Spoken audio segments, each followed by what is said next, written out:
3%. Il s'agit de l'augmentation moyenne des tarifs des péages en France s'étant appliquée le 1er février 2024. Immédiatement, le sénateur centriste Vincent Delahaye dénonçait ces augmentations, allant même jusqu'à affirmer qu'elles n'étaient en rien justifiées. La raison: les résultats financiers des concessionnaires d'autoroutes sur l'année 2023 crevant littéralement le plafond. Premier d'entre eux, le groupe Vinci confirmait un résultat net s'élevant à la valeur délirante de 2 milliards d'euros rien que pour sa branche Vinci Autoroutes. Et la tendance est loin d'être nouvelle. En effet, hors 2020, année marquée par les différents confinements et ayant vu un recul du bénéfice par rapport à 2019, le résultat net de Vinci Autoroutes affole les compteurs depuis maintenant près de 20 ans. Entre 2006 et 2023, ce sont plus de 20 milliards d'euros qu'a engrangé le groupe rien que sur sa branche autoroute. Même profit record pour APRR. Le résultat net annuel de la branche majoritaire de l'activité autoroute de Eiffage établissait un nouveau record dépassant le milliard d'euros l'an passé pour un cumul de plus de 10 milliards d'euros sur 17 exercices comptables. Quant au troisième acteur majeur du secteur, Sanef, filiale de l'espagnol Abertis, dont le résultat dépassait les 700 millions sur 2023, ses profits cumulés frôlent les 5 milliards d'euros sur les 5 dernières années. Au total, ces trois sociétés, représentant à elles seules plus de 95% des concessions d'autoroutes, auraient donc empoché la somme astronomique de 30 milliards d'euros au global sur le dos des usagers durant les 10 dernières années. Profits iniques et vol manifeste du contribuable dont vous allez voir que les décideurs politiques s'étant succédé depuis des années à la tête de l'État français sont totalement responsables. Mais avant de continuer, voici le sponsor du jour de cette vidéo. Carly. Carly est une solution de diagnostic qui aide les utilisateurs à identifier et résoudre rapidement les problèmes de leur véhicule grâce à des fonctionnalités faciles à utiliser. Elle se compose d'un boîtier à brancher dans la prise OBD de votre véhicule et d'une application mobile à télécharger. L'utilisateur peut économiser beaucoup d'argent en effectuant lui-même des diagnostics détaillés de sa voiture et en temps réel.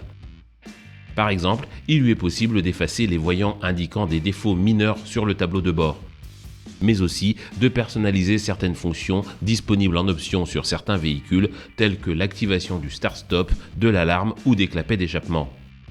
Avec Carly, le passage par la case garage n'est plus systématique. Dernière fonctionnalité importante, la possibilité de vérifier le numéro de série, mais aussi le réel kilométrage lors de l'achat ou de la vente d'un véhicule. Pour vous procurer le boîtier ainsi que l'application, il vous suffit de cliquer sur un lien disponible sous cette vidéo. En cadeau, vous bénéficiez de 15% de réduction avec le code VOITURE15 en majuscule et sans espace. Le principe de concession d'autoroute a été défini par la loi datant du 18 avril 1955 portant statut des autoroutes françaises. Selon celle-ci, les autoroutes font partie du domaine public de l'État. De fait, l'article 4 précise que leur usage est en principe gratuit. Cependant, peuvent être concédées par l'État soit la construction et l'exploitation d'une autoroute, soit l'exploitation seule d'une autoroute, ainsi que la construction et l'exploitation de ses installations annexes. Autrement dit qu'il est possible par décret pris en Conseil d'État de déléguer à des sociétés la construction, l'exploitation et l'entretien des autoroutes. Le concessionnaire aura alors la possibilité de percevoir des péages en vue de couvrir les frais engagés. Les décennies 1950 et 1960 verront fleurir le nombre de concessions. Il est important de comprendre que toutes ces entreprises étaient alors des sociétés dans lesquelles les intérêts publics étaient largement majoritaires. En 1970, sous l'impulsion du président libéral de l'époque, Georges Pompidou, le système autoroutier s'ouvre à des fonds privés. L'État décide alors d'attribuer des concessions à des sociétés à capitaux privés constituées par des entrepreneurs de travaux publics et des banques. Seulement voilà, la gestion des entreprises précitées s'étant révélée moins bonne que prévu, le système autoroutier a dû être restructuré entre 1981 et 1993. 3 des sociétés de la liste, alors déficitaires, ont été reprises par le service public. Sous l'ère Mitterrand, c'est donc la socialisation des pertes du secteur autoroutier qui fut la solution choisie par l'État. Et ce d'autant qu'en parallèle, à partir de 1990, ces sociétés augmentaient de manière substantielle le montant des péages. La réforme de 1994, sous le gouvernement d'Édouard Balladur, verra les 6 plus grandes sociétés concessionnaires d'autoroutes être recapitalisées par l'État. Leur capitalisation globale passera alors de 28 millions à 1,03 milliard de francs. Vint ensuite la réforme de 2001. Solidement ancré dans l'esprit des décideurs de l'époque, le principe de la libre concurrence favorisant théoriquement la baisse des coûts poussa ces derniers à mettre fin au système de l'adossement. Ce dispositif consistait à financer partiellement de nouvelles sections d'autoroutes grâce à des prélèvements sur les péages des tronçons existants gérés par un concessionnaire auquel on accordait en retour un prolongement de son contrat.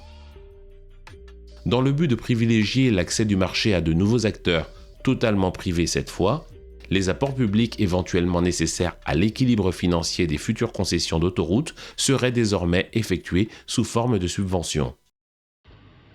En parallèle, et après approbation de la Commission européenne, les sociétés concessionnaires existantes verraient leurs règles évoluer.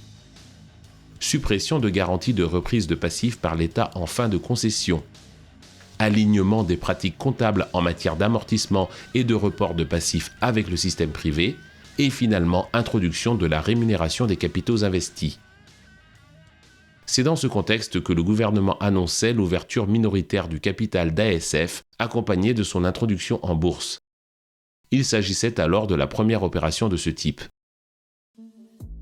4 ans plus tard, obéissant aux injonctions de l'Union européenne, le gouvernement de Dominique de Villepin, sous fond de contrôle du déficit budgétaire, procédera par décret et donc sans le moindre vote au Parlement à la privatisation totale des groupes APRR, ASF et SANEF. Les acquéreurs retenus seront les suivants: Vinci pour ASF, Eiffage allié à l'institution financière australienne Macquarie Group pour APRR, et un consortium composé d'Abertis, AXA, Caisse des dépôts, CNP, FFP et Predica pour SANEF. Le produit de ces cessions permettra alors de renflouer les caisses de l'État à hauteur de 14,8 milliards d'euros de l'époque. Premier problème, dans un rapport de la Cour des comptes paru 4 ans plus tard, l'ensemble du patrimoine autoroutier vendu en 2005 était estimé non pas à 14,8 mais à 24 milliards d'euros. Ce serait donc au bas mot 10 milliards d'euros qui auraient échappé à l'État français dans la transaction, autrement dit 10 milliards qui auraient pu bénéficier aux contribuables français. Mais ce n'est pas tout. Car le principe même de la privatisation des autoroutes dans un but de réduction de la dette publique était tout sauf défendable. C'est ce qu'expliquait en 2019 sur France Culture Gilles Carré, qui en 2005 était rapporteur UMP du budget. Je n'ai pas compris cette décision. Le gouvernement disait que cette privatisation allait servir au désendettement, mais cela ne tenait pas la route. L'État s'endettait alors à un taux d'intérêt de l'ordre de 4 ou 5%. Or, les autoroutes représentaient une recette supérieure à ces intérêts payés par l'État. C'est un bijou de famille, un élément du patrimoine qu'il ne fallait pas brader. Et les chiffres lui donnent entièrement raison. Car, on l'a vu, si la rentabilité des autoroutes était forte durant les années de gestion de l'État, elle a depuis 15 ans, sous l'ère privée, battu tous les records. Ainsi, on apprenait en 2014 dans les colonnes du journal Le Monde que quand l'automobiliste paye 100 €, entre 20 et 24 € constituent du bénéfice net pour les concessionnaires d'autoroutes. De l'argent virtuellement échappé des caisses de l'État, une grosse partie ayant servi non pas à développer le réseau, mais à enrichir des actionnaires. Cette réalité, au cours des ans, a déclenché plus d'une polémique.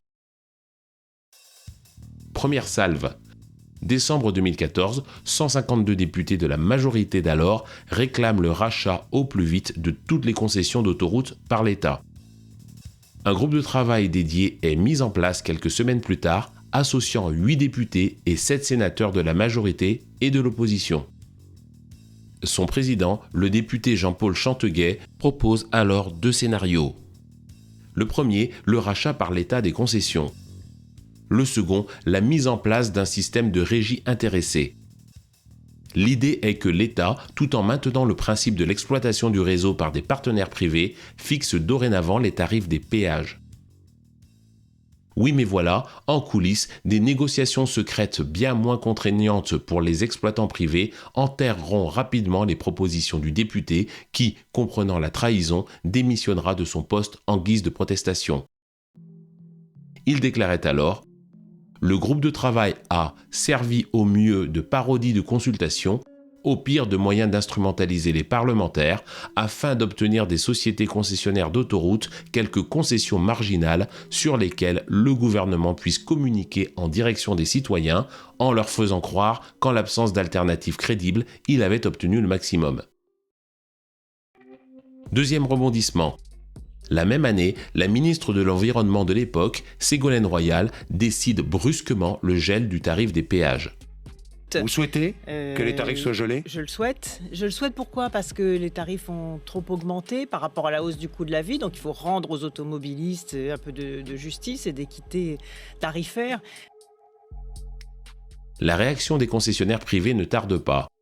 Menaçant de porter l'affaire devant les tribunaux, ils obtiennent finalement une conciliation sous la forme d'un accord signé en 2015 par le ministre de l'économie de l'époque, Emmanuel Macron. Ce dernier refusera alors de dévoiler publiquement le détail des clauses de celui-ci. Cette situation fera bondir Raymond Avrillier, ancien élu grenoblois, qui saisira immédiatement le tribunal administratif de Paris. Le 13 juillet 2016, la décision du tribunal tombe. Le ministère de l'économie, toujours présidé par Emmanuel Macron, est forcé de communiquer dans un délai de 3 mois l'intégralité des documents. Le ministre, refusant la décision de justice, porte alors l'affaire devant le Conseil d'État. Le 18 mars 2019, l'institution déboute le ministre devenu président de la République entre-temps. Le document est donc rendu public. Les plus importantes modifications sont les suivantes. Un allongement de la durée de toutes les concessions en échange de travaux à réaliser. Une augmentation annuelle et automatique des tarifs de péage à partir de 2019 et jusqu'en 2023. La reconduction d'une clause obligeant l'État à accorder automatiquement une compensation aux sociétés d'autoroutes en cas de nouvelles taxes ou de nouvel impôt. Raymond Avrillier, ne décolérant pas, s'insurgeait. Ce protocole d'accord est irrégulier. Il n'y a ni la signature du ministre des Finances Michel Sapin, ni la signature du Premier ministre Manuel Valls. Il décidera donc dans la foulée de saisir à nouveau le Conseil d'État, cette fois dans le but de faire annuler l'accord. Il sera débouté un an plus tard, en 2020, l'institution ayant déclaré que sa recette était entachée d'une irrecevabilité manifeste et se trouvait de fait rejetée. Depuis, année après année, les péages sur les autoroutes françaises n'ont cessé d'augmenter. Pendant ce temps, en Allemagne, en Belgique, au Danemark, au Royaume-Uni ou encore au Luxembourg, l'accès aux autoroutes pour les usagers demeure gratuit. Merci à tous d'être fidèles à cette chaîne. Si vous souhaitez la soutenir financièrement, il vous est possible d'effectuer un don. Pour ce faire, il vous suffit de cliquer sur le lien dédié à l'intérieur du bandeau. Si vous ne l'êtes pas encore, assurez-vous bien de vous abonner et d'actionner la cloche pour être notifié lorsque de nouvelles vidéos sont publiées.